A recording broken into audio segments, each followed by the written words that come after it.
The quarterback currently preparing for the 2025 college football season who is under the most pressure and has to answer the most questions, in my opinion, is University of Miami QB Carson Beck.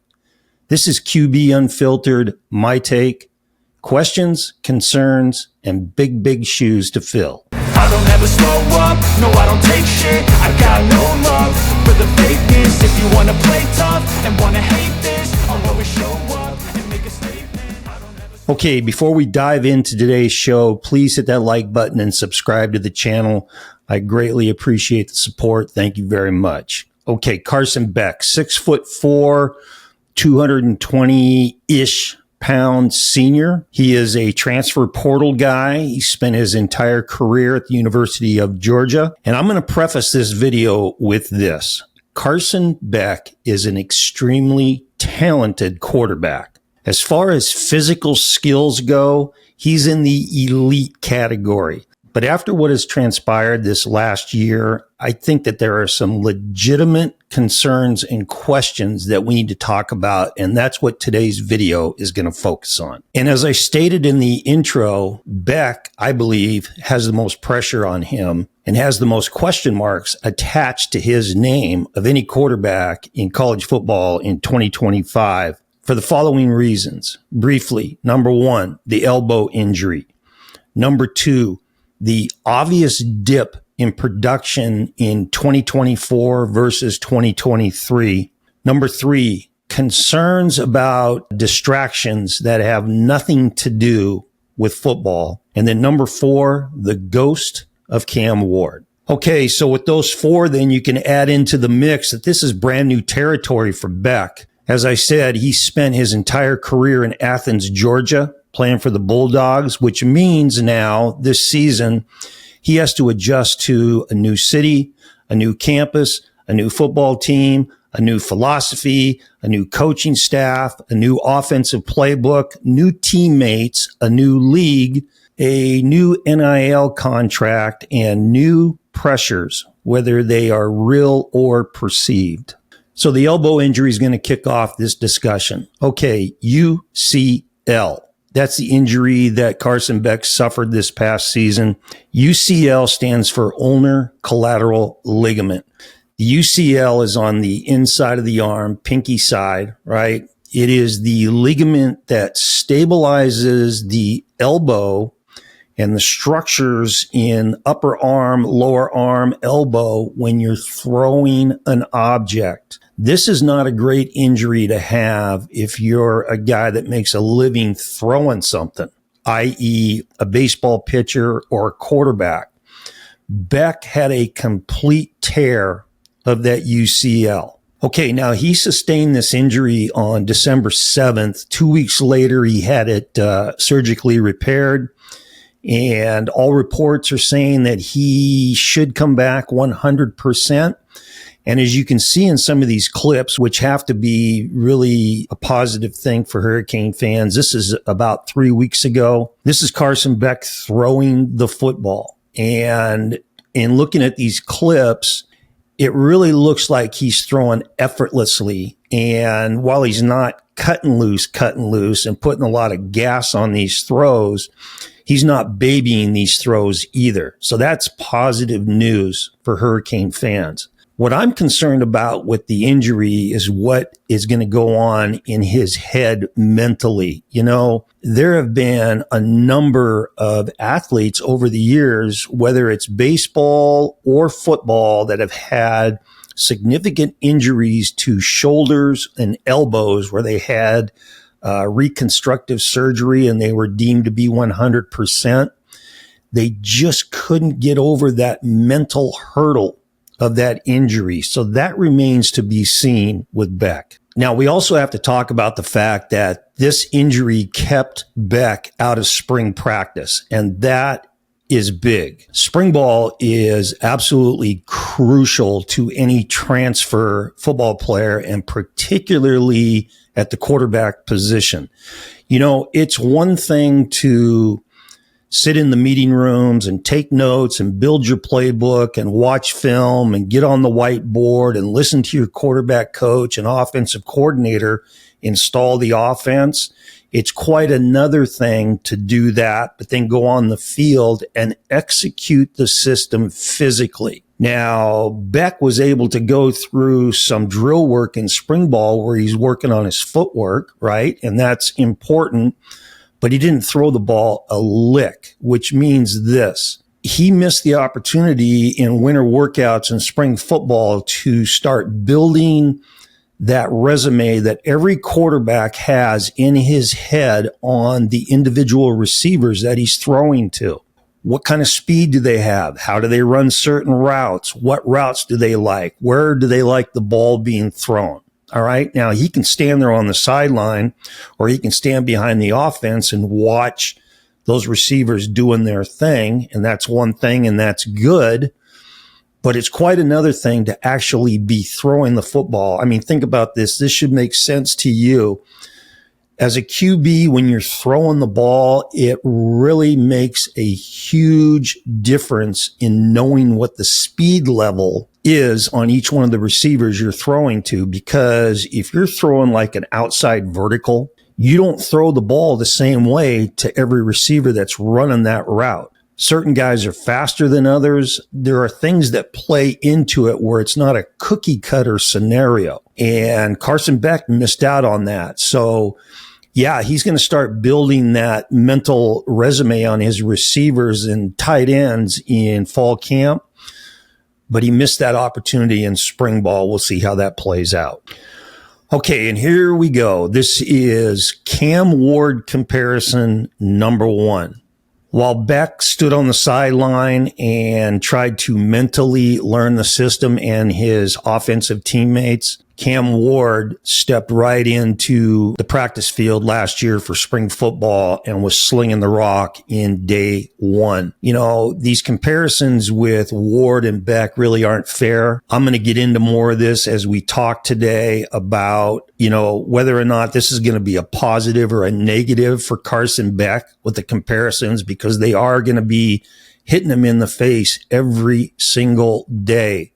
Okay, let's move on to other questions and concerns. First one, the Jekyll and Hyde scenario that played out the last 2 seasons. You know, I did a show on Beck in 2023 where I said that I thought he was a offensive coordinator's dream quarterback because he ran Georgia's offense the way it was intended to be run. In other words, he didn't play hero ball. He didn't force throws. He didn't make bad decisions. He just ran the offense the way it's supposed to be run, which means, you know, you throw it to the guys that are open. You don't throw shit downfield. If it's not there, you check it down. You check it down to your running back. If the pocket's collapsing and you can't slide and move in the pocket and get the ball out effectively, you put it under your arm, you run, you get your yards, you get down and protect yourself, you move the sticks, and you keep going, okay? Also in 2023, Beck had come out and said, and I'm paraphrasing here, but he had said how much he admired Tom Brady and Peyton Manning and tried to pattern his game after those two because he said it didn't matter what situation those two quarterbacks faced. They always ran the offense the way it was supposed to be run.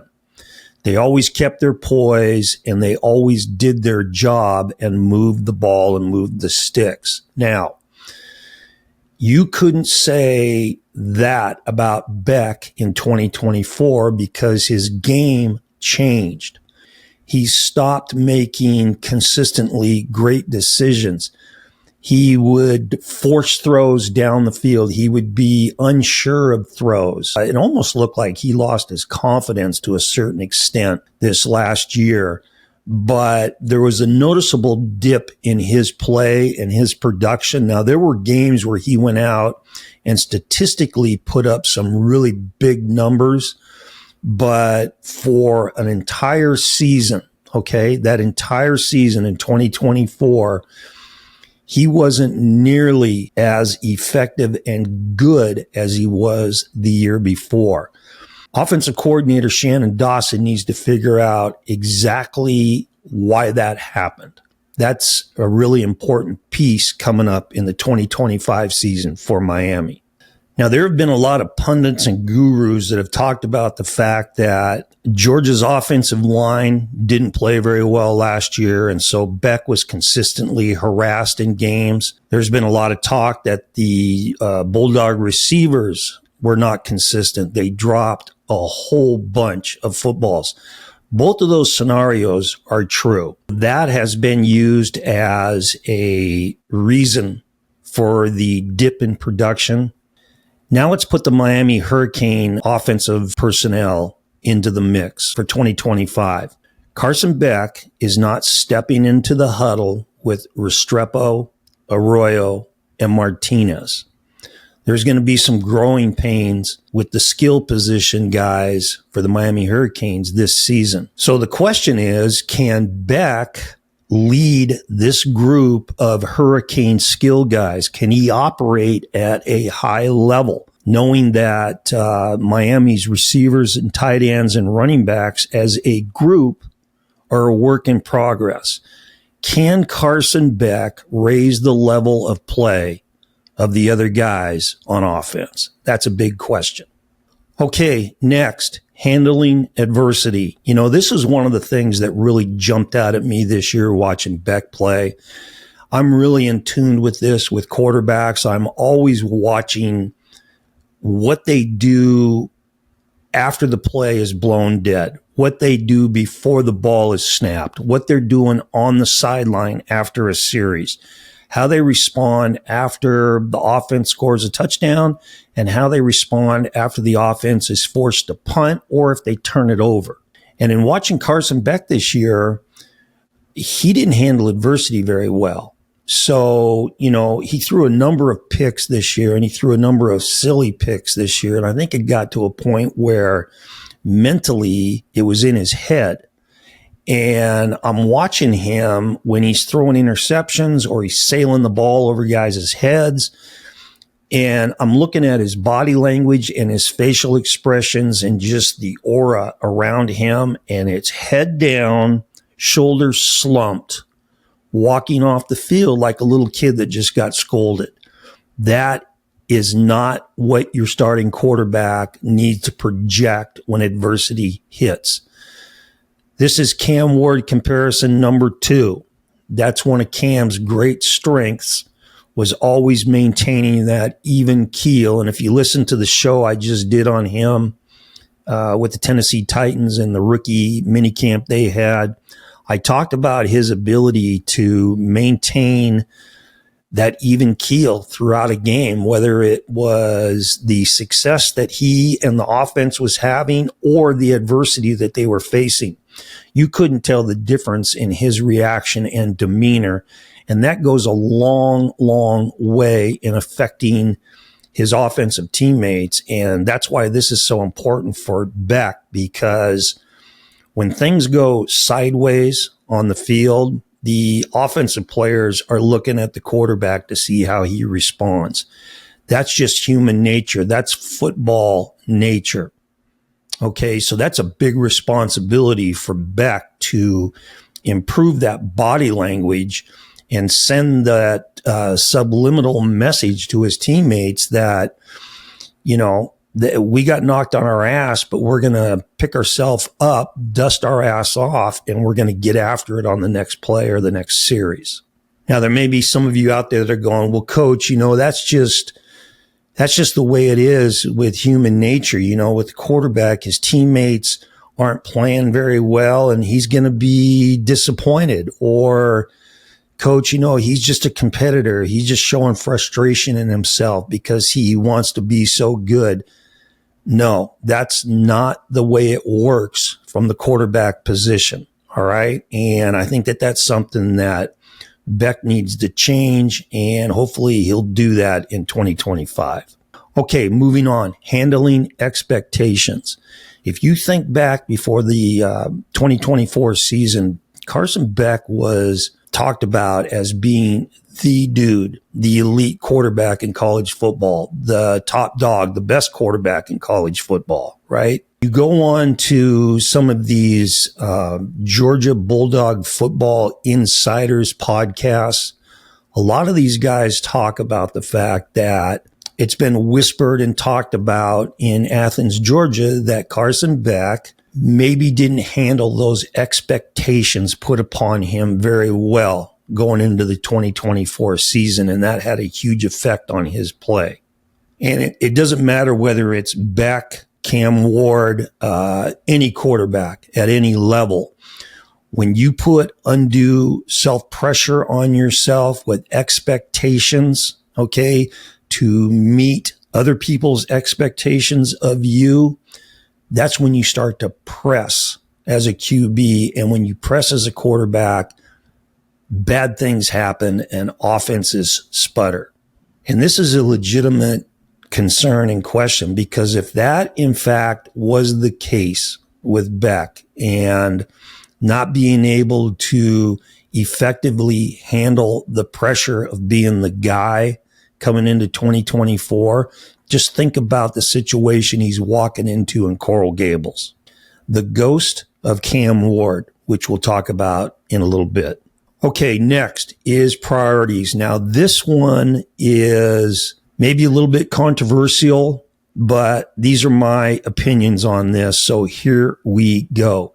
Is Carson Beck 100% locked in on football and being the absolute best quarterback that he can be and doing the things he needs to do to be that guy, putting the stuff on the shelf that he doesn't need, that gets in the way of him being that guy? And there are about 4 categories, subcategories that I'm going to talk about here. And we're going to start with this. The NIL money. Okay. It is reported that Carson Beck is the highest paid college football player, around $4 million in NIL money. Now, how much does Beck's bank account, how much does that compete for his attention to being the best quarterback that he can be? That's a legitimate question. Not just with Carson Beck, with any college football player, with any college quarterback, okay? That NIL, and this is a show for another day, and I don't want to go down that rabbit hole, but that's one of the trappings and destructive parts of that whole NIL deal, is it just really screws up young kids and the decisions that they make. Okay, number 2 subcategory, purchases. You know, with that $4 million or so, you can get a lot of neat purchases, shiny objects. It's been well documented about the cars that Beck has or had. There's another distraction that he didn't need, getting his cars jacked, right? And again, that's all part of unnecessary distractions that take away from the goal of being the best quarterback that you can be. But we've got to factor that in there as well. Okay, the next one, and this one might kind of blow some of you away, but number 3 with priorities that get in possibly Carson Beck's way, girlfriends. Now, you can ask any football coach this, and they will agree with this statement. If you take injuries out of the equation, the number 1 factor that diminishes, curtails, or destroys a football player's career are girlfriends. Falling in love. Seen it a million times. So we'll see how that plays out with the upcoming season. So those 3, NIL money, the purchases that come with it, and girlfriends, did that take away from his 2024 production with the Georgia Bulldogs?